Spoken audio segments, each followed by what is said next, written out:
Milionário encontra ex na rua com trigêmeos idênticos a ele. A verdade que ela escondeu choca a todos. Histórias de amor te tocam? Diz aí de onde assiste. Vamos juntos nessa emocionante jornada. A chuva tamborilava no vidro do Mercedes, com uma insistência que espelhava a frustração de Ian Bastos. As gotas escorriam pela janela como lágrimas que ele nunca permitiu derramar, distorcendo as luzes da cidade em um borrão de cores que dançavam sem sentido. Acabara de sair da reunião mais tensa de sua carreira, 3 horas, tentando convencer políticos e investidores de que seu projeto habitacional não era apenas viável, mas necessário. 3 horas ouvindo sorrisos falsos e promessas vazias. O volante estava gelado sob suas mãos, mesmo com o aquecedor ligado. Ian dirigia no automático, a mente ainda processando as palavras cortantes do secretário municipal. Projetos sociais são louváveis, Sr. Bastos, mas precisamos pensar na rentabilidade, como se rentabilidade fosse incompatível com dignidade, como se lucro anulasse propósito. Sem perceber conscientemente, desviou da rota habitual. Em vez de seguir direto para seu apartamento na Barra da Tijuca, encontrou-se navegando pelas ruas estreitas de São Cristóvão. O bairro onde crescera parecia menor agora, mais desgastado, mas ainda pulsava com uma energia que os condomínios de luxo jamais possuiriam. As casas simples, pintadas em cores que resistiam ao tempo e à maresia, contavam histórias que ele havia quase esquecido de valorizar. Foi quando viu o ponto de ônibus. Mesmo através da cortina de chuva, a cena o atingiu como um soco no estômago. Uma mulher jovem, encharcada, tentava proteger 3 meninos pequenos com um casaco que claramente não bastava. Os garotos, com não mais que 6 ou 7 anos, se apertavam contra ela como passarinhos em busca de calor. Suas roupas simples estavam empapadas, e mesmo de longe, Ian podia ver o cansaço nos ombros curvados da mulher. Algo primitivo, instintivo, o fez parar o carro. Desceu sem pressa, a chuva imediatamente colando sua camisa social ao corpo. Cada passo em direção ao ponto de ônibus parecia carregar o peso de anos não vividos, de escolhas que o trouxeram até aqui. E então ela virou o rosto, serena. O mundo parou, literalmente. O barulho da chuva se tornou um sussurro distante, o trânsito uma lembrança vaga. Ela estava ali, mais magra que na lembrança, com olheiras que falavam de noites mal dormidas e preocupações constantes. Mas ainda era ela, a mesma Serena que fazia seu coração acelerar quando tinham 17 anos, quando o mundo parecia cheio de possibilidades infinitas. Os olhos dela se encontraram com os seus, e Ian viu o reconhecimento se transformar em algo mais duro, mais cortante, raiva, decepção, algo que doía mais que qualquer rejeição profissional. Mas não foi isso que o paralisou. Foram os meninos, trigêmeos, percebeu num relance impossível de ignorar.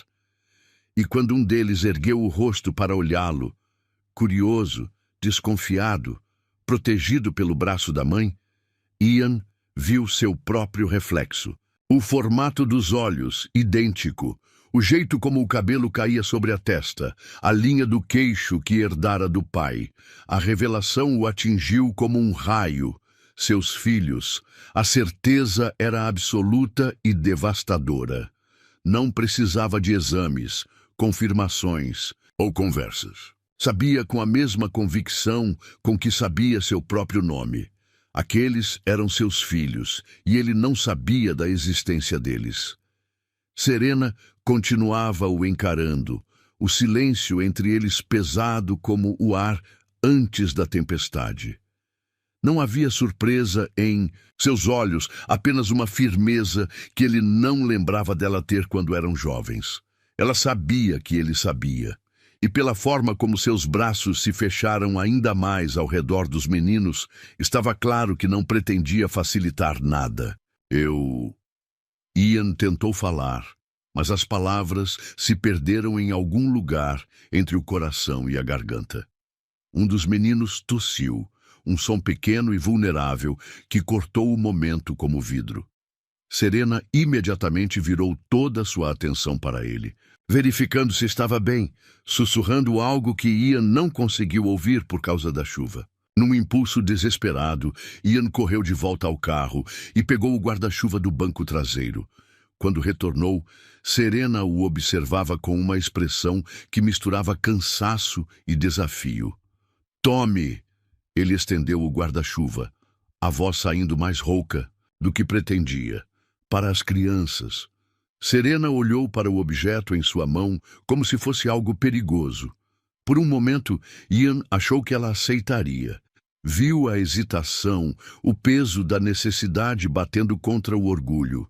Mas então ela endireitou os ombros, ergueu o queixo e proferiu 2 palavras que o despedaçaram. "Não preciso." Sem mais uma palavra, ela segurou a mão dos 3 meninos e começou a caminhar pela chuva. Ian a viu se afastar. Uma figura, pequena e determinada, protegendo seus filhos, da tempestade. Os garotos não olharam para trás. Não sabiam quem ele era. Ian ficou parado ali, segurando o guarda-chuva inútil, enquanto a chuva lavava seu rosto e suas certezas. O Mercedes continuava ligado, faróis cortando a escuridão, esperando que ele voltasse para sua vida de reuniões e decisões importantes. Mas algo havia se quebrado definitivamente, ou talvez, finalmente, se consertado. Quando finalmente conseguiu se mover, suas mãos tremiam ao ligar o limpador de para-brisa. No retrovisor, viu o ponto de ônibus vazio, apenas poças d'água refletindo, à luz dos postes. A volta para casa nunca pareceu tão longa. A chave rangeu na fechadura como sempre rangia, um som familiar que normalmente trazia alívio. Mas hoje, ao abrir a porta do pequeno apartamento, Serena sentiu apenas o peso da exaustão tomando conta de seus ossos. Os meninos entraram correndo, deixando rastros de água no chão que ela teria que limpar depois. Mais uma tarefa numa lista que nunca acabava. "Mamãe, estou com fome", reclamou Gabriel, o mais falante dos 3, já tirando os tênis molhados no meio da sala. "Eu também", corearam Miguel e Rafael, quase ao mesmo tempo, como costumavam fazer. Trigêmeos tinham essa sincronização natural, que às vezes assustava Serena, como se dividissem não apenas o DNA, mas os pensamentos.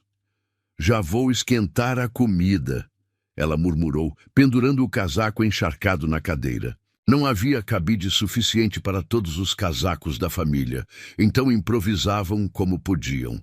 A cozinha minúscula cheirava a feijão requentado e esperança adiada. Serena acendeu o fogo baixo. O gás não podia acabar antes do fim do mês. E começou o ritual de sempre. 3 pratos iguais, 3 copos com água, 3 sorrisos forçados para esconder que o dinheiro estava contado. "Mãe!" Gabriel apareceu na porta da cozinha, os cabelos ainda úmidos, grudados na testa. Quem era aquele moço do ponto de ônibus? A pergunta a atingiu como um tapa. Serena quase derrubou a panela. "Que moço?" Fingiu não entender, mexendo. O feijão com mais força que o necessário. "O de carro bonito. Ele ficou olhando pra gente." Rafael se juntou ao irmão curioso. "Parecia que te conhecia. E parecia triste também", adicionou Miguel, sempre o mais observador dos 3. Serena fechou os olhos por um segundo. Como explicar para 3 meninos de 7 anos que o homem do ponto de ônibus era o pai que nunca conheceram? Como dizer que ele havia voltado justamente quando ela finalmente conseguira construir uma vida sem ele? "Era só um conhecido", mentiu, servindo o feijão nos pratos. "Nada importante." Mas era importante. Tinha sido a coisa mais importante da sua vida aos 17 anos. Enquanto os meninos comiam, falando sobre a escola e reclamando da chuva, Serena se viu transportada de volta no tempo. 8 anos atrás, quando o mundo ainda cabia na palma da mão e o amor parecia suficiente para vencer qualquer obstáculo. Ian tinha cabelos mais compridos então, sempre desalinhados porque ele vivia passando a mão quando estava nervoso. Trabalhava como ajudante do pai no sítio da família Montenegro, uma propriedade imensa onde o pai dele era caseiro. Ela costurava com a mãe pequenos concertos que rendiam alguns trocados. Não tinham nada, mas tinham tudo. Se conheceram numa festa junina da igreja. Ele tropeçando na própria coordenação ao tentar dançar quadrilha, ela rindo até as lágrimas. A atração foi imediata, mas o amor cresceu devagar, em conversas longas no banco da praça, em caminhadas pela praia, quando conseguiam fugir das responsabilidades. Ian falava de arquitetura como outros falavam de religião, com uma fé inabalável, de que poderia construir um mundo melhor. Desenhava casas na areia, explicava como cada linha tinha propósito, como cada espaço podia dignificar uma vida.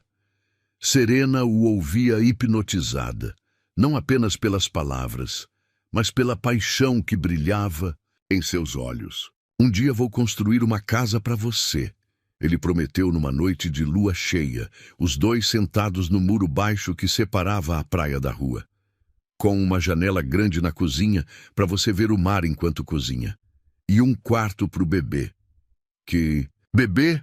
Ela riu, encostando a cabeça no ombro dele. O nosso bebê, ou bebês, quantos você quiser. Que ironia cruel do destino. Por 2 anos foram inseparáveis. Ian trabalhava de sol a sol, mas sempre encontrava tempo para ela. Faziam planos simples. Casar na igreja do bairro, ele tentando uma vaga na faculdade pública, ela ajudando com trabalhos de costura. Sonhos pequenos para pessoas que aprenderam a sonhar dentro dos limites da realidade. Tudo mudou quando o Dr. Henrique Montenegro, filho do dono do sítio, voltou de uma viagem à Europa cheio de ideias sobre arquitetura sustentável. Viu os desenhos de Ian por acaso, rabiscos que o rapaz fazia nos intervalos do trabalho, e ficou impressionado com o talento bruto ali escondido. Este garoto tem potencial, disse ao pai. Posso conseguir uma bolsa para ele estudar em São Paulo. Tenho contatos na universidade. A oportunidade chegou como um furacão. Faculdade particular, moradia, tudo pago. A única condição era partir imediatamente. A vaga não podia esperar. O semestre já tinha começado. Serena lembrava da última noite juntos, como se fosse ontem. Ian nervoso, falando rápido demais, tentando explicar como aquilo era temporário, como voltaria formado para construir não apenas uma casa, mas um império para eles dois. São só 4 anos. Ele segurou o rosto dela entre as mãos. 4 anos e volto, arquiteto. Aí sim podemos ter tudo o que sempre sonhamos. Ela quis dizer que já tinham tudo. Quis gritar que não precisava de império, só precisava dele. Mas viu nos olhos de Ian algo que nunca tinha visto antes: ambição. E soube que o havia perdido antes mesmo dele partir. Eu te amo. Foram as últimas palavras que ele disse na rodoviária, segurando suas mãos até o último segundo possível. Nos primeiros meses, ele ligou. Cartas chegavam, cheias de saudade e promessas. Serena as guardava todas numa caixa debaixo da cama, relendo cada palavra até decorar. Mas, aos poucos, os telefonemas ficaram mais espaçados, as cartas mais raras. Foi quando descobriu a gravidez que tudo ficou claro. Ligou para ele desesperada, precisando dividir a notícia mais importante de suas vidas. Uma secretária atendeu. Ele estava em reunião importante, não podia ser interrompido. Deixou o recado. Ian nunca retornou. Tentou mais vezes, sempre a mesma desculpa. Sempre a mesma promessa de que ele retornaria à ligação. Nunca retornou. A última vez que tentou foi quando os bebês nasceram. 3 meninos perfeitos, cada um com um pedacinho do pai nos traços. A secretária foi educada, mas firme. O Sr. Ian pediu para não passar mais ligações pessoais. Ele está muito ocupado com os estudos. Serena entendeu o recado. Mamãe, você está chorando? A voz de Gabriel a trouxe de volta ao presente. Ela enxugou rapidamente os olhos, fingindo que era cansaço. Não, amor, é só sono. Recolheu os pratos vazios, tentando ocupar as mãos para não tremer. Vão escovar os dentes. Amanhã tem escola. Enquanto os meninos se preparavam para dormir, Serena lavou a louça no silêncio do apartamento. A cada prato limpo, enterrava um pouco mais fundo a lembrança daquela tarde. Ian tinha feito sua escolha 8 anos atrás. Ela também faria a sua agora. Não permitiria que ele destruísse a paz que tanto custou para construir. Do outro lado da cidade, Ian caminhava pelo apartamento de luxo como um animal enjaulado. 3 da manhã e o sono era impossível. Cada vez que fechava os olhos, via os rostos dos meninos. A semelhança era gritante, impossível de negar. Pegou o telefone 1000 vezes, tentando encontrar coragem para ligar para ela. Mas que direito tinha? Que palavras usaria para explicar 8 anos de silêncio? O uísque não ajudava. Nada ajudava.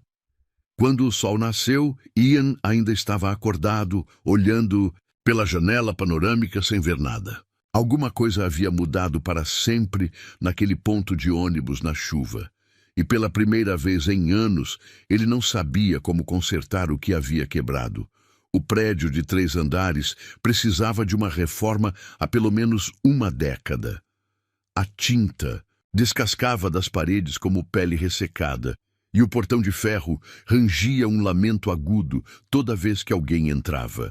Ian parou em frente aos apartamentos numerados com tinta desbotada, segurando um papel com o endereço que conseguira após uma noite inteira de ligações e favores cobrados. Apartamento 23, segundo andar.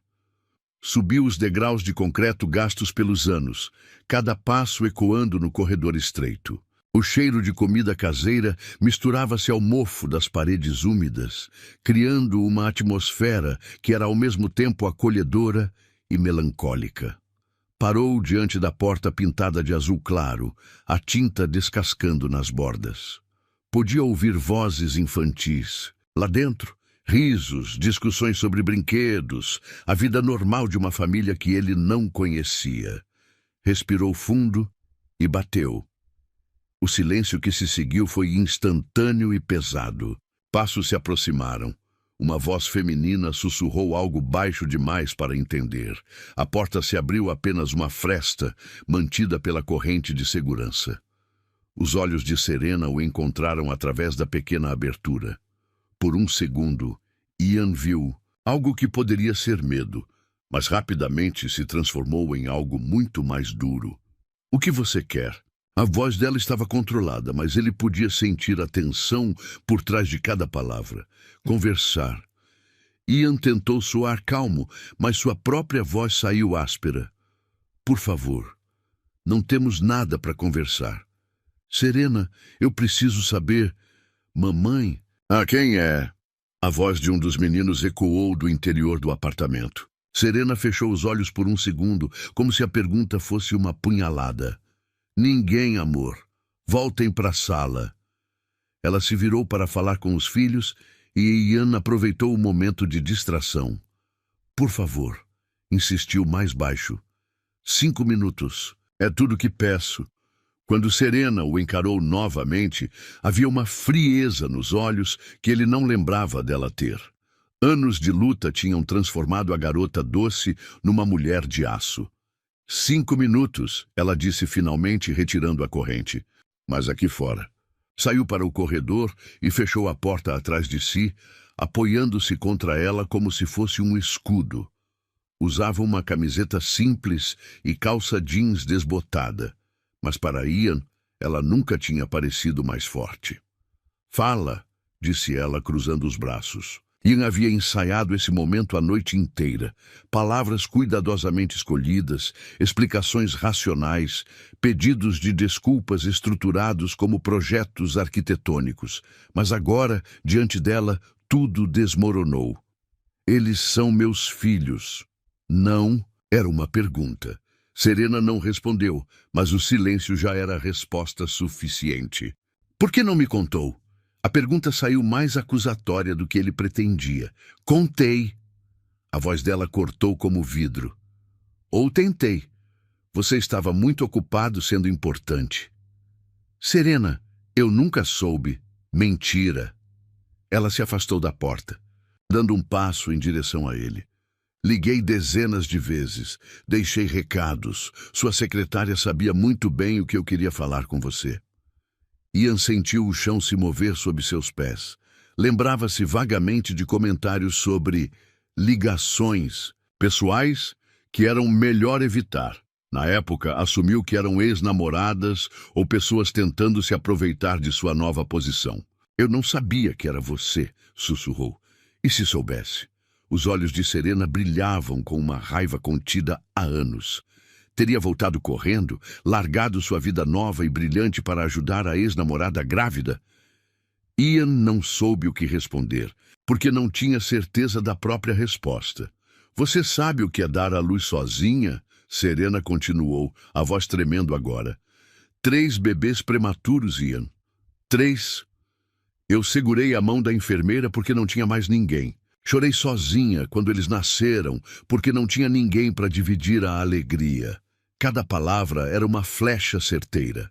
Ian tentou se aproximar, mas ela recuou. E depois, a voz dela subiu levemente antes de se controlar novamente.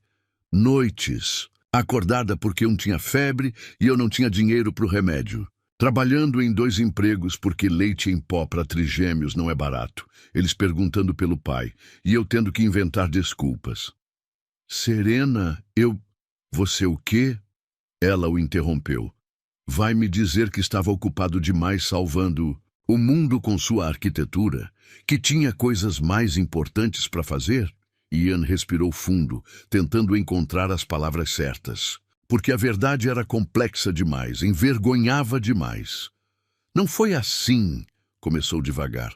Quando cheguei em São Paulo, Dr. Henrique me apresentou a pessoas importantes, políticos, empresários. Eles me disseram que eu precisava me concentrar nos estudos, que relacionamentos à distância eram distrações perigosas. E você acreditou. Eu era um garoto de 20 anos que nunca tinha saído do bairro. A voz de Ian saiu mais alta do que pretendia.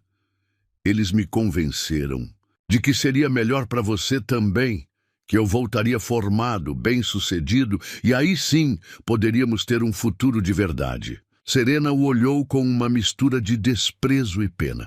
E quando você se formou, quando ficou bem-sucedido, onde eu estava nos seus planos de futuro de verdade? Ian não tinha resposta para isso, porque a verdade era que, com o tempo, Serena tinha se tornado uma lembrança doce, mas distante. A vida nova havia engolido a antiga e ele havia deixado. Eu tinha vergonha, admitiu finalmente a voz baixa. Passou tanto tempo que eu não sabia mais como voltar. Como explicar o silêncio? Então não voltou. Não voltei. O silêncio se estendeu entre eles, pesado de arrependimentos e oportunidades perdidas. Através da porta podiam ouvir os meninos brincando, alheios ao drama que se desenrolava do lado de fora. Eu quero fazer um teste de DNA, Ian disse finalmente. Serena riu, mas não havia humor algum no som. Claro que quer. Precisa ter certeza antes de decidir se vale a pena se envolver, né? Não é isso. É exatamente isso. Ela se virou para abrir a porta. Você é livre para fazer os testes que quiser, Ian. Mas meus filhos não precisam da curiosidade de um milionário querendo brincar de pai. Eles também são meus filhos. A frase ecoou pelo corredor como um tiro. Serena parou com a mão na maçaneta, os ombros tensos. Filhos são quem cria, disse ela sem se virar. Quem acorda de madrugada quando tem pesadelo. Quem divide o último pão quando o dinheiro acaba. Você pode ter contribuído com material genético, mas não é pai de ninguém aqui. Abriu a porta e se virou para encará-lo uma última vez. Se você quiser mesmo fazer parte da vida deles, vai ter que provar que merece. E prova não é dinheiro, Ian. É presença, é compromisso, é amor de verdade, não de conveniência. A porta se fechou com um clique suave que soou final como um veredicto. Ian ficou parado no corredor por longos minutos, olhando para a porta, azul que o separava de uma vida que poderia ter sido sua. Podia ouvir Serena do outro lado, conversando com os meninos, a voz voltando ao tom maternal e carinhoso que ele se lembrava da juventude. Quando finalmente desceu as escadas, cada passo ecoava como uma decisão sendo tomada. Serena estava certa em muitas coisas, mas errada em uma fundamental.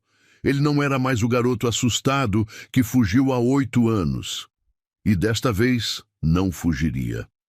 Não importava o que custasse, não importava quanto tempo levasse. Ele provaria que merecia ser pai dos próprios filhos. A guerra apenas começara. Os dias que se seguiram arrastaram-se com a lentidão de uma tortura chinesa. Ian havia feito o teste de DNA, um simples exame de saliva que prometia resultados em 1 semana. Mas a espera estava corroendo sua sanidade. Não que precisasse de confirmação científica. A certeza brotava do fundo de seu peito toda, vez que fechava os olhos e via aqueles 3 rostos pequenos, cópias imperfeitas, mas inequívocas do próprio rosto. Foi durante essa espera angustiante que começou a seguir Serena. Não era perseguição. Pelo menos era o que dizia a si. Mesmo, era pesquisa. Precisava entender a vida que ela construíra sem ele, o mundo em que seus filhos cresciam. Então, estacionava o Mercedes a uma distância respeitosa e observava. A rotina dela era um poema de exaustão, escrito em gestos precisos. Saía de casa às 7 da manhã com os 3 meninos, caminhava 4 quarteirões até a escola, porque não tinha dinheiro para transporte todos os dias. Às 8h30, corria para o primeiro emprego, uma loja de roupas no centro, onde passava o dia, dobrando peças e sorrindo para clientes que nem sempre eram educados. Mas foi na quinta-feira que Ian descobriu algo que o atingiu como um soco no estômago. Depois de buscar os meninos na escola, Serena não voltava direto para casa. Subia 2 andares no mesmo prédio e batia na porta do apartamento 43. Uma senhora de cabelos brancos abria. Dona Mercedes, como Ian descobriu depois, e Serena passava 1 hora lá dentro. Quando saía, carregava sacos de lixo e roupas sujas. No sábado, Ian a viu entrando numa farmácia com um papel na mão. Ficou observando através da vitrine enquanto ela conversava com o farmacêutico, que balançou a cabeça negativamente. Serena mostrou o papel novamente, insistindo, mas o homem foi irredutível. Ela saiu de mãos vazias, os ombros ligeiramente curvados em derrota. Foi quando Ian entendeu. Estava cuidando da vizinha idosa de graça e não tinha dinheiro nem para os remédios da mulher. A revelação o manteve acordado durante a noite. Lembrou-se da Serena de 17 anos que sempre parava para ajudar. Cachorros de rua e dividia o lanche com colegas que esqueciam o dinheiro. Ela não havia mudado. Apenas a vida havia testado sua bondade de maneiras que ele nunca imaginara. Na segunda-feira seguinte, o céu desabou novamente sobre São Cristóvão. Ian estava voltando de uma reunião quando viu a cena familiar. Serena e os 3 meninos no ponto de ônibus, encharcados, esperando um transporte que demorava porque era horário de rush. Desta vez, não hesitou. Parou o carro bem em frente, ao ponto, e desceu, ignorando a chuva que imediatamente colou sua camisa social ao corpo. "Deixa eu levar vocês", disse sem preâmbulos. Serena o olhou como se ele fosse uma aparição indesejada. "Não precisa." "Precisam, sim." Ian olhou para os meninos, que o observavam com curiosidade. "Estão molhados e com frio. É só até onde vocês quiserem ir." "Mamãe, estou gelado", reclamou Gabriel abraçando-se para se aquecer. Eu também, corearam Miguel e Rafael. Serena olhou para os filhos, depois para Ian, travando uma batalha interna que ele podia ver acontecendo em tempo real. O orgulho brigava com o amor maternal, e Ian torcia silenciosamente para que o amor vencesse.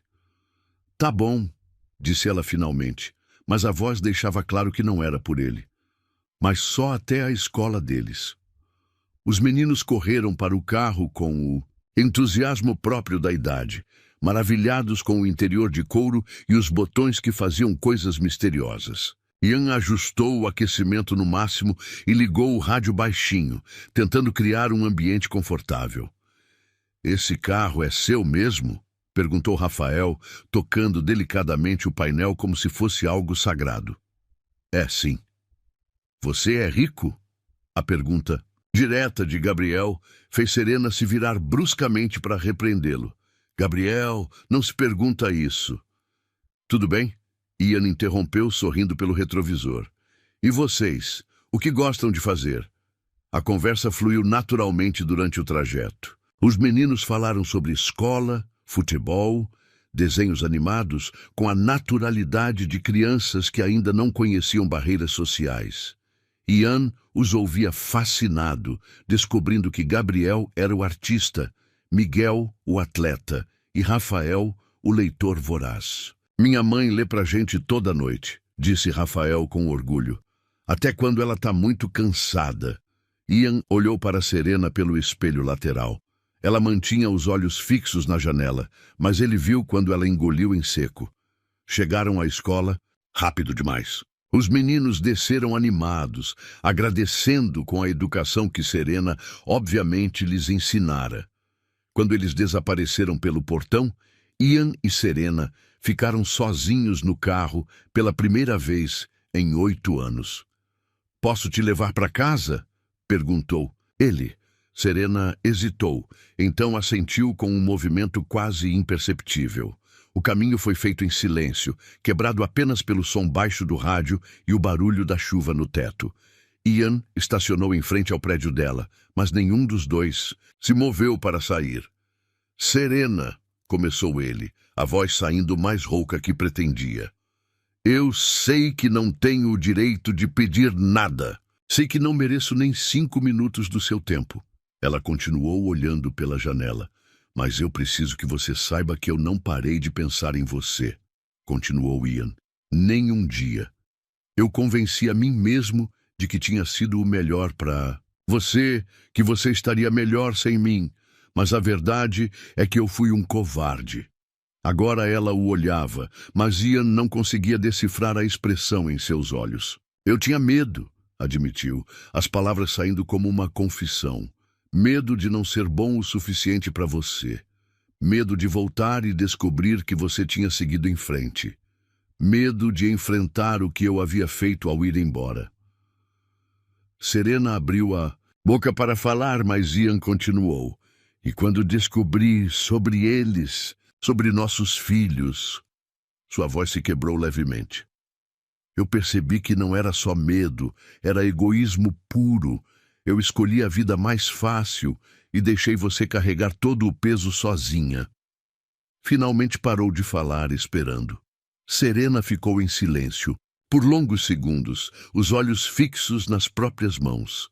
"Você não sabe o peso", disse ela finalmente, a voz baixa. "Você não sabe o que é acordar de madrugada porque um deles está com febre e você não tem dinheiro para o médico. Não sabe o que é trabalhar 12 horas por dia e ainda chegar em casa para fazer lição, dar banho, contar história." "Eu sei que não sei", Ian respondeu, "mas quero aprender, quero ajudar." "Por culpa?" A pergunta o atingiu como uma bofetada. "Por amor", respondeu ele, surpreendendo a si mesmo com a certeza na voz. Serena tentou abrir a porta do carro, mas Ian, num impulso desesperado, segurou sua mão. Ela parou, mas não se virou. "Por favor", sussurrou ele, "me dá uma chance de ser o pai que eles merecem. Uma chance de ser o homem que você merecia que eu tivesse sido." Lentamente, Serena se virou para encará-lo. Pela primeira vez desde o reencontro, Ian viu além da raiva e da frieza. Viu a dor crua, o cansaço de anos carregando tudo sozinha, mas também algo que fez seu coração acelerar. Havia ainda um resto de amor ali, machucado e soterrado, mas vivo. Ian, ela começou, mas as palavras se perderam. Eles se olharam em silêncio, 8 anos de mágoa e saudade pesando entre eles. A chuva criava um ritmo hipnótico no teto do carro, isolando-os do mundo exterior. Foi Serena quem se aproximou. Primeiro, o beijo veio devagar, tentativo, como se ela estivesse testando se aquilo era real. Não era o beijo apaixonado de 2 adolescentes, era algo mais complexo, carregado de lembrança, culpa, perdão e uma dor que doía de tão bonita. Ian correspondeu com delicadeza, temendo que qualquer movimento brusco quebrasse o momento. Podia sentir o gosto salgado das lágrimas dela, ou talvez fossem suas próprias lágrimas. Quando se separaram, ficaram com as testas encostadas, respirando o mesmo ar carregado de possibilidades e impossibilidades. Isso não muda nada, sussurrou Serena, mas sua voz traía a própria afirmação. Eu sei, mentiu Ian, porque aquele beijo havia mudado tudo. Serena finalmente abriu a porta e saiu do carro sem olhar para trás. Ian ficou parado, observando-a subir as escadas do prédio até desaparecer. No banco de trás, esquecidos na emoção do momento, estavam os 3 casacos pequenos que os meninos haviam tirado durante o trajeto. Ian os pegou cuidadosamente, como se fossem tesouros, e respirou fundo. Pela primeira vez em 8 anos, teve esperança de que talvez não fosse tarde demais para consertar o que havia quebrado. O envelope chegou numa quinta-feira de manhã, entregue por um motoboy que mal esperou a assinatura antes de partir. Ian ficou parado na sala de seu apartamento, segurando o papel que confirmaria o que seu coração já sabia. Probabilidade de paternidade, 99,99%. As palavras dançaram diante de seus olhos por um momento que pareceu eterno. Ali estava, em linguagem científica fria, a confirmação de que Gabriel, Miguel e Rafael eram seus filhos. Seus filhos que cresceram sem ele, que aprenderam a amarrar os sapatos sem suas mãos para guiá-los, que disseram as primeiras palavras sem sua voz para responder. Por um instante, apenas um instante, Ian considerou guardar o resultado na gaveta e fingir que nada havia mudado. Seria mais fácil continuar com a vida que construíra, fazer de conta que aquele encontro na chuva havia sido apenas um acaso cruel. Mas quando olhou pela janela e viu o movimento da cidade lá embaixo, pessoas correndo para compromissos que pareciam importantes, Ian percebeu que nada do que fizera nos últimos 8 anos se comparava à importância daqueles 3 meninos. Pegou as chaves do carro. Serena estava pendurando roupas no varal da área de serviço quando bateram à porta. Através do olho mágico, viu Ian parado no corredor, segurando um envelope branco. Chegou o resultado, disse ele quando ela abriu a porta estendendo o papel. Serena nem olhou para o envelope. Não preciso ler. Sempre soube. Eu também sabia, Ian admitiu. Mas precisava da confirmação para ter certeza de que estava fazendo a coisa certa. E qual é a coisa certa? Ian respirou fundo, como se estivesse prestes a saltar de um penhasco. Quero ser pai deles. De verdade, não só no papel. Serena o estudou por longos segundos, procurando sinais de dúvida ou falsidade. Não encontrou nenhum. Eles não precisam de visitas de final de semana ou presentes caros para compensar 8 anos de ausência, disse ela finalmente. Eu sei, e não vou deixar você entrar na vida deles só para sair de novo quando cansar de brincar de pai. Eu não vou sair. A convicção na voz dele a surpreendeu. Serena se afastou da porta, permitindo que ele entrasse. Os meninos estavam na sala, brincando com um quebra-cabeça de 1000 peças, que Ian mais tarde descobriria ser um presente de Natal do ano anterior, o único presente que tinham ganhado.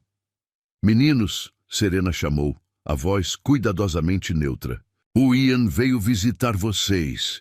3 pares de olhos se voltaram para ele, cada um refletindo uma reação diferente. Gabriel, sempre o mais extrovertido, acenou animadamente. Miguel franziu o senho, desconfiado. Rafael simplesmente continuou olhando, como se estivesse tentando decifrar um enigma complexo. Oi, disse Ian, sentindo-se ridiculamente nervoso. Já havia apresentado projetos para senadores e empresários, mas nunca se sentira tão julgado quanto sob o olhar daqueles 3 meninos. Você é o homem do carro, observou Rafael. Sou. E vocês são Gabriel, Miguel e Rafael. Como você? Sabe nosso nome? Miguel perguntou, a desconfiança evidente na voz. Ian olhou para Serena, que assentiu quase imperceptivelmente. Porque eu conhecia a mamãe de vocês quando ela era mais nova. Éramos amigos. Amigos que nem se falam? A pergunta de Miguel foi direta como uma flecha. Às vezes os amigos se perdem, Ian respondeu cuidadosamente. Mas às vezes eles se encontram de novo. Gabriel se aproximou curioso. Você quer brincar com a gente? Foi assim que Ian passou sua primeira tarde sendo pai. Sentado no chão de um apartamento pequeno, tentando encaixar peças de um quebra-cabeça que mostrava um castelo medieval.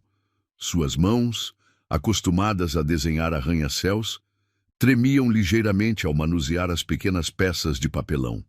Gabriel tagarelava sem parar, contando sobre a escola, os amigos, o desenho que havia feito na aula de artes. Miguel permanecia quieto, mas Ian percebia que o menino o observava constantemente, como se esperasse que ele fosse embora a qualquer momento. Rafael fazia perguntas inteligentes e surpreendentes para sua idade. Por que você foi embora? A pergunta de Miguel veio do nada, cortando o ar como uma lâmina. O silêncio que se seguiu foi ensurdecedor. Ian sentiu o peso dos olhares, não apenas dos meninos, mas de Serena, que havia parado de dobrar roupas para escutar. Porque eu cometi um erro, Ian respondeu finalmente olhando diretamente para Miguel. Um erro muito grande, e agora estou tentando consertá-lo. Minha mãe disse que erros grandes às vezes não dá para consertar, disse Rafael, a voz pequena, mas séria. Sua mãe está certa, Ian admitiu. Alguns erros são grandes demais, mas isso não significa que não devemos tentar. Nos dias que se seguiram, Ian estabeleceu uma rotina. Aparecia na escola na hora da saída, não para levá-los embora, mas simplesmente para caminhar com eles até em casa. No início, Serena ficava tensa, mas aos poucos foi percebendo que ele não tentava impressionar os meninos com promessas, grandiosas ou presentes extravagantes. Em vez disso, Ian descobriu a magia dos pequenos rituais.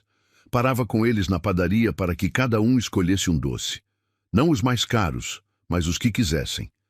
Sentava na praça enquanto eles brincavam, participando quando convidado, respeitando quando queriam brincar sozinhos. Aos sábados, os levava à feira, onde aprendeu que Gabriel adorava frutas vermelhas, Miguel só comia maçã se fosse verde, e Rafael ficava fascinado com as histórias que os vendedores contavam sobre a origem dos produtos.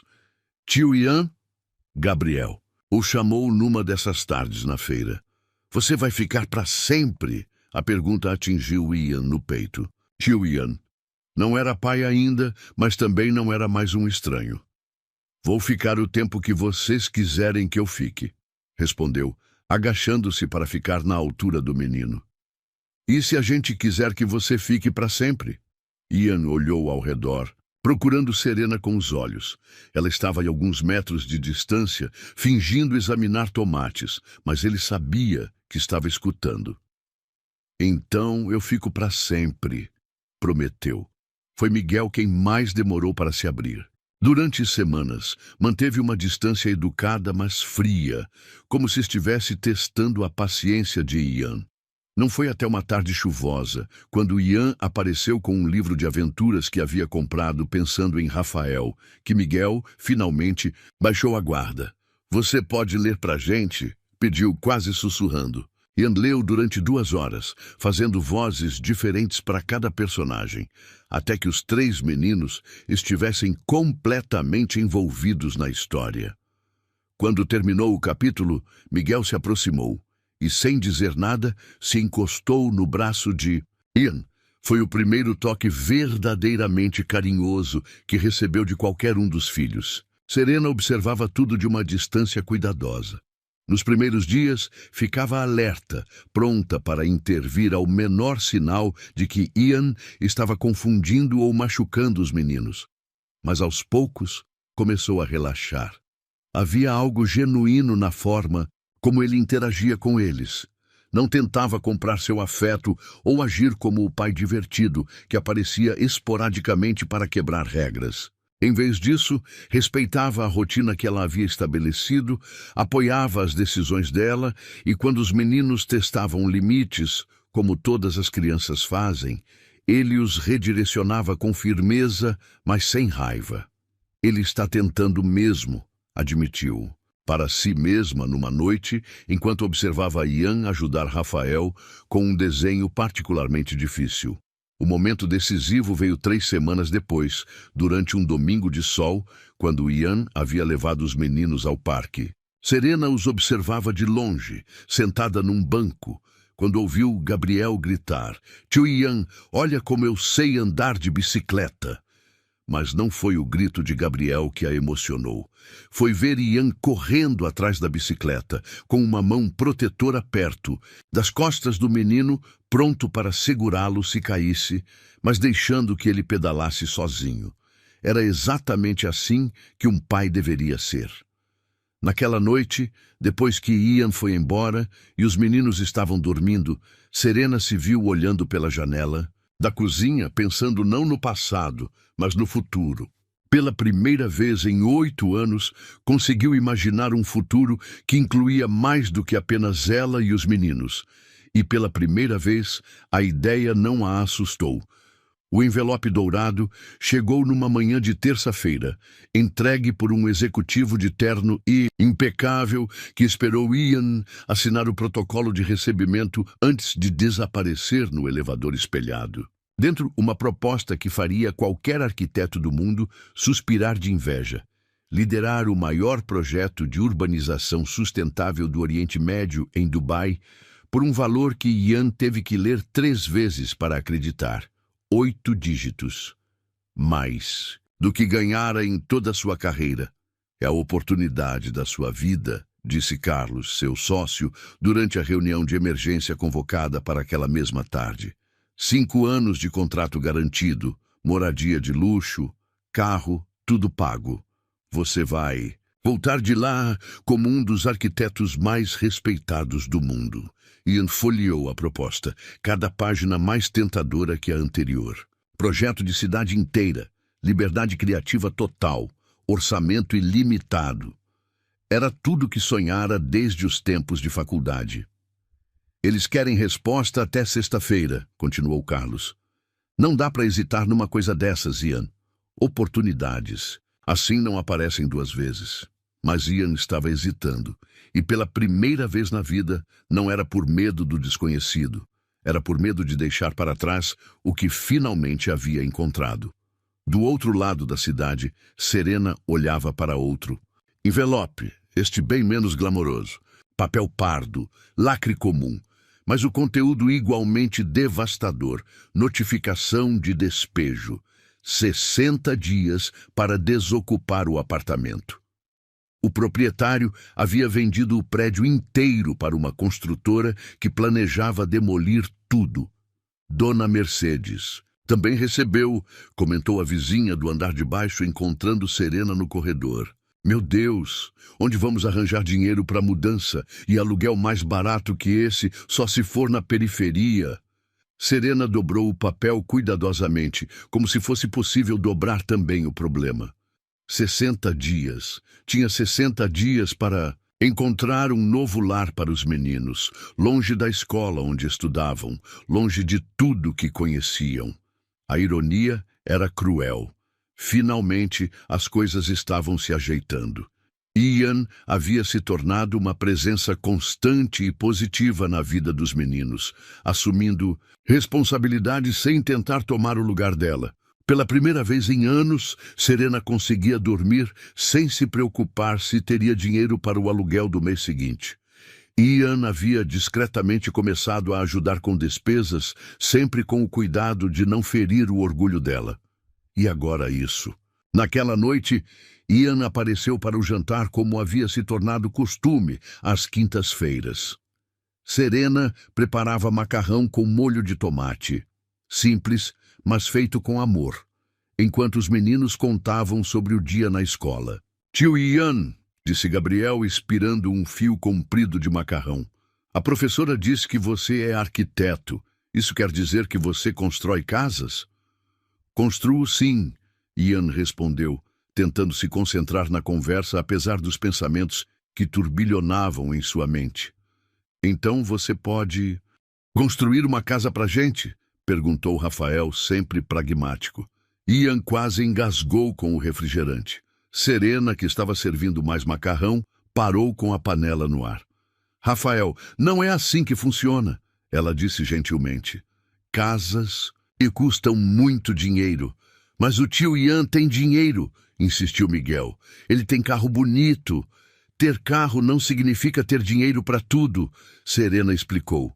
Mas Ian viu o cansaço nos olhos dela. Algo estava errado. Foi depois que os meninos foram dormir que ela contou sobre o despejo. 60 dias, disse ela, sentada à mesa da cozinha com uma xícara de café que esfriava entre as mãos. Eu já liguei para alguns lugares, mas tudo que posso pagar é muito longe. Os meninos vão ter que trocar de escola. Ian a observou falar, notando como ela evitava olhá-lo diretamente. Serena sempre foi assim. Enfrentava os problemas sozinha, sem pedir ajuda, mesmo quando a ajuda estava ali, na mesa, ao alcance das mãos. Deixa eu te ajudar, disse ele. Ian não precisa... Precisa sim. Ele se inclinou para a frente, forçando-a a olhá-lo. Deixa eu resolver isso. Não é sua responsabilidade. Eles são meus filhos, Ian disse. E foi a primeira vez que pronunciou essas palavras em voz alta. E você é a mãe dos meus filhos. Claro que é minha. Responsabilidade. Serena finalmente o olhou, e Ian viu lágrimas que ela estava lutando para não derramar. Você não precisa se sentir obrigado, sussurrou. Sei que isso tudo não estava nos seus planos.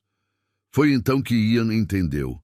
Ela ainda achava que ele estava ali por obrigação, por culpa, por qualquer coisa menos por escolha genuína. Serena, ele disse, estendendo a mão para cobrir a dela. Eu recebi uma proposta hoje, Dubai, 5 anos, dinheiro que eu nem sonhava em ganhar. Ele sentiu a mão dela se contrair sob a sua.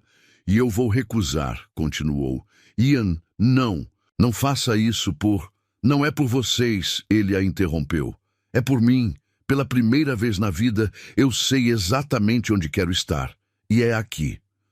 Olharam-se em silêncio, anos de mágoa e mal-entendidos pesando entre eles. Eu passei 8 anos construindo prédios, Ian continuou. Arranha-céus, complexos comerciais, coisas que vão durar décadas. Mas nada disso me fez sentir o que sinto quando Rafael me mostra um desenho que fez, ou quando Miguel finalmente sorri para mim, ou quando Gabriel me chama de tio Ian. Serena enxugou os olhos com as costas da mão. Você tem certeza? Perguntou. Porque se você for embora de novo... Eu não vou embora, Ian disse, e havia uma firmeza em sua voz que ela nunca havia ouvido antes. Nunca mais. Na manhã seguinte, Ian ligou para Carlos e recusou a proposta de Dubai. Depois, marcou uma reunião com o proprietário do prédio onde Serena morava. A negociação foi surpreendentemente simples. O homem queria vender rápido e Ian tinha dinheiro disponível. Em 2 horas, havia comprado o prédio inteiro, mas não parou por aí. Nos meses seguintes, Ian coordenou uma reforma completa. Não apenas para tornar os apartamentos habitáveis, mas para transformá-los em lares dignos. Encanamento novo, fiação elétrica moderna, pintura fresca, pequenos jardins nas áreas comuns. Dona Mercedes foi a primeira a voltar, chorando de emoção ao ver seu apartamento renovado. Aos poucos, outras famílias foram chegando. Muitas delas mães solteiras, como Serena havia sido, mulheres que precisavam de uma oportunidade para recomeçar. Você vai cobrar aluguel simbólico, Ian explicou ao administrador que contratara. O suficiente para manutenção, nada mais. E se alguém estiver passando dificuldades, a gente ajuda. E quando Serena soube de tudo, encontrou Ian sentado na praça onde costumavam levar os meninos. Você comprou o prédio, disse ela, não era pergunta. Comprei. E reformou tudo. Reformei. Por quê? Ian olhou para ela, lembrando-se da garota de 17 anos que havia conhecido na festa junina, mas vendo a mulher forte e independente que ela se tornara. Porque todo mundo merece um lar, disse ele, especialmente minha família. Naquela noite, Ian apareceu para o jantar carregando caixas. Tio Ian, o que é isso? Perguntou Gabriel, curioso como sempre. Minhas coisas, Ian respondeu, sorrindo. Eu me mudei para o apartamento do primeiro andar. Somos vizinhos agora. Miguel franziu o senho. Você não vai mais morar no apartamento bonito? Vou morar no apartamento que importa, Ian disse, olhando para Serena, perto das pessoas que importam. Naquela noite, depois que os meninos dormiram, Serena encontrou Ian na área comum do prédio, montando uma mesa pequena que havia comprado. Você tem certeza do que está fazendo? Perguntou ela. Ian parou de trabalhar e a olhou. Pela primeira vez na vida, tenho certeza absoluta. E se você se arrepender? Impossível, ele disse voltando ao trabalho. Já desperdicei 8 anos da vida deles. Não vou desperdiçar nem mais um dia. Serena ficou observando-o trabalhar. E pela primeira vez, desde que ele havia voltado, permitiu-se acreditar que talvez, finalmente, ele realmente tivesse escolhido ficar. E pela primeira vez, ela também escolheu acreditar que talvez não fosse tarde demais para recomeçar. O despertador nem teve chance de tocar. Serena acordou com o som de risadas vindas da cozinha, misturadas ao cheiro de canela e baunilha que invadia o corredor. Eram 6:30 da manhã, mas a casa já pulsava com vida. Descalça, seguiu o aroma e as vozes até encontrar uma cena que há poucos meses seria impensável. Ian, de avental floreado que ela havia esquecido no fundo do armário, ensinava Miguel e Tomás a fazer panquecas, farinha espalhada no balcão, ovos quebrados na tigela errada e os meninos rindo enquanto disputavam quem viraria a próxima panqueca. Cuidado, Miguel. Ela está grudando. Ian segurava a mão do menino sobre a frigideira. Tem que ter paciência. Pai, a minha ficou torta. Tomás mostrava orgulhoso sua criação disforme. As melhores sempre ficam tortas no começo. Ian bagunçou o cabelo do garoto. Sua mãe fazia umas panquecas que pareciam mapas de países inexistentes. Serena encostou no batente da porta, observando. Havia algo profundamente diferente na forma como Ian estava ali. Não era a presença apressada de antes, aquela que sempre parecia estar de passagem. Era uma presença inteira, plantada, enraizada no momento. Bom dia, dorminhoca. Ian a viu primeiro, sorrindo com aquela familiaridade que ela pensou ter perdido para sempre. Mãe, olha o que a gente fez. Tomás correu até ela, as mãos ainda sujas de massa. A rotina havia mudado completamente.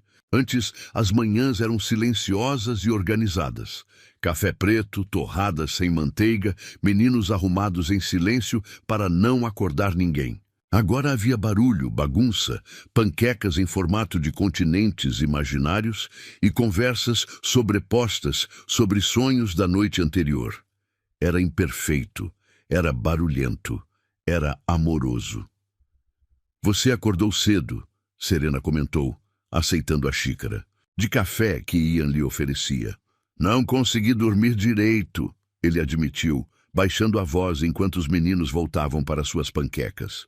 Fico pensando em tudo que ainda precisamos resolver. Serena sabia exatamente do que ele falava. Havia questões práticas, a situação financeira, os processos pendentes, a mudança definitiva dele para casa e questões mais profundas, como reconstruir a confiança, como estabelecer novos limites, como explicar para os meninos que papai e mamãe estavam tentando de novo, mas que dessa vez seria diferente. Uma coisa de cada vez. Ela tocou brevemente a mão dele. Hoje é hoje. Depois do café da manhã caótico e delicioso, Ian sugeriu uma caminhada. Os meninos foram para a escola com a vizinha e eles saíram juntos pela primeira vez em muito tempo, sem pressa, sem destino definido. Ian a levou por caminhos que ela conhecia bem, mas que ganhavam significado novo com ele ao lado. Passaram pelo parque onde costumavam levar os meninos pequenos, pela padaria que fazia os pães doces que ela adorava, até chegarem ao antigo ponto de ônibus. Era ali que ela esperava o transporte para o trabalho durante anos, quando tinham apenas um carro e Ian precisava dele.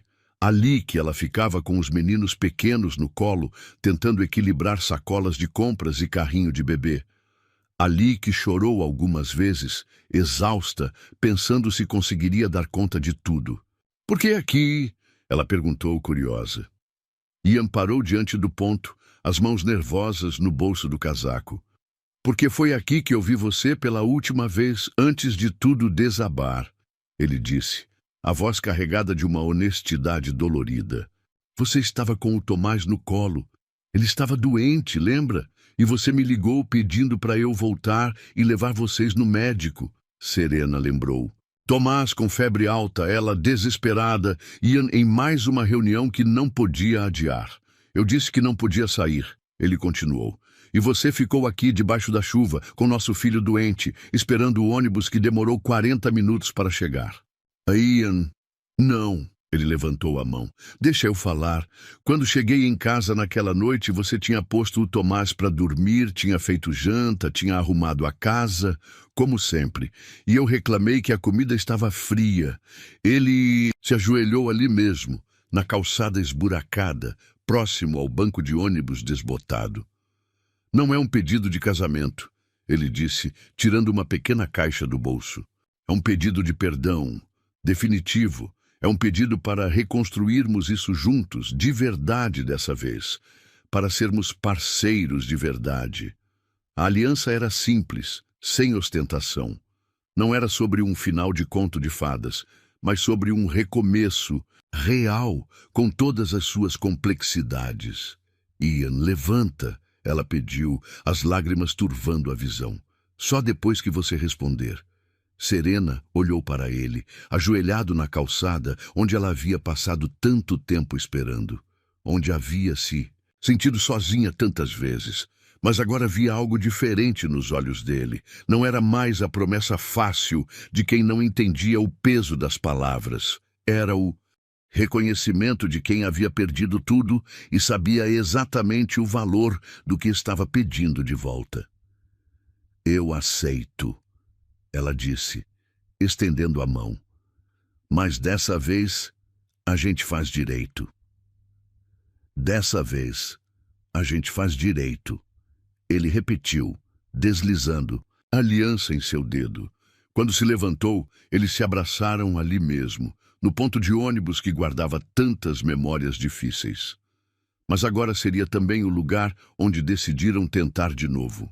À tarde encontrou os 4 caminhando pela feira do bairro, uma tradição que haviam abandonado há muito tempo. Miguel corria entre as barracas, encantado com as frutas coloridas. Tomás segurava a mão do pai com uma das mãos e da mãe com a outra, balançando os braços como se fosse uma ponte entre eles. Ian carregava a sacola de compras e parava em cada barraca que Serena demonstrava interesse, não por obrigação, mas porque estava realmente presente, atento aos detalhes que antes passavam despercebidos. O jeito como ela cheirava os tomates antes de escolher, como sempre comprava flores, mesmo quando o orçamento estava apertado, como conversava com os feirantes como se fossem velhos amigos. "Mas pai, olha que peixe grande!" Miguel apontou para a peixaria. "Que tal fazermos uma moqueca domingo?" Ian sugeriu, daquelas que a vovó Lúcia ensinava. Serena sorriu. Há quanto tempo não faziam uma moqueca juntos? Há quanto tempo não planejavam um domingo em família?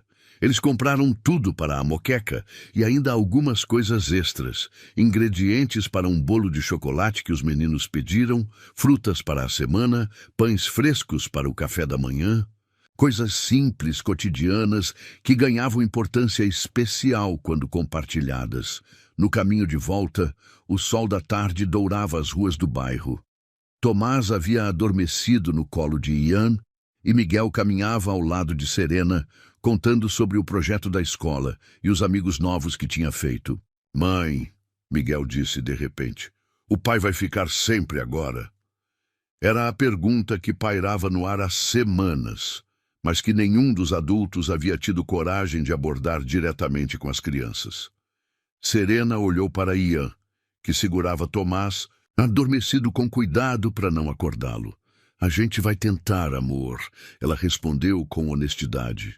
"Às vezes as coisas não saem como a gente planeja, mas a gente vai fazer o nosso melhor para ficarmos juntos." "E se não der certo?" Miguel perguntou com a franqueza das crianças.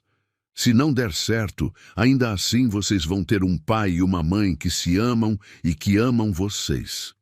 Ian respondeu. "Só que talvez em casas diferentes. Mas vai dar certo", Miguel disse com a confiança absoluta da infância. "Eu sei que vai." Ao chegarem em casa, Tomás acordou e ajudou a guardar as compras. A cozinha voltou a ficar bagunçada, mas era uma bagunça boa, de família que vive junto, que compartilha o espaço e as responsabilidades. À noite, depois que os meninos dormiram, Serena e Ian ficaram na sala, organizando os planos para a semana seguinte. Ele havia conseguido um trabalho fixo. Ela estava pensando em voltar a estudar. Havia contas para pagar, sonhos para planejar, uma vida inteira para reconstruir. "Não vai ser fácil", Ian disse, olhando a lista de prioridades que haviam feito juntos. "Nunca foi", Serena respondeu. "Mas dessa vez a gente não está sozinho." Ela olhou para a aliança em seu dedo. Não era um símbolo de perfeição ou de promessas impossíveis. Era um símbolo de escolha diária, de compromisso com o trabalho árduo de amar alguém todos os dias, mesmo quando não se sente vontade. Às vezes, o amor não chega na hora certa. Às vezes, chega quando já passamos por tanto que nem sabemos mais se acreditamos nele. Às vezes, precisa quebrar completamente para ser reconstruído sobre bases mais sólidas. O amor de Serena e não os havia salvado quando eram jovens e achavam que bastava sentir para dar certo. Não os havia salvado quando pensavam que filhos e casa e rotina seriam suficientes para manter tudo no lugar. Mas os salvou quando mais precisaram. Quando entenderam que amar é verbo, é ação, é escolha que se renova a cada manhã. Quando perceberam que o amor verdadeiro não é aquele que nunca machuca, mas aquele que ensina a curar as feridas juntos. E isso, descobriram, não apenas bastava. Era tudo.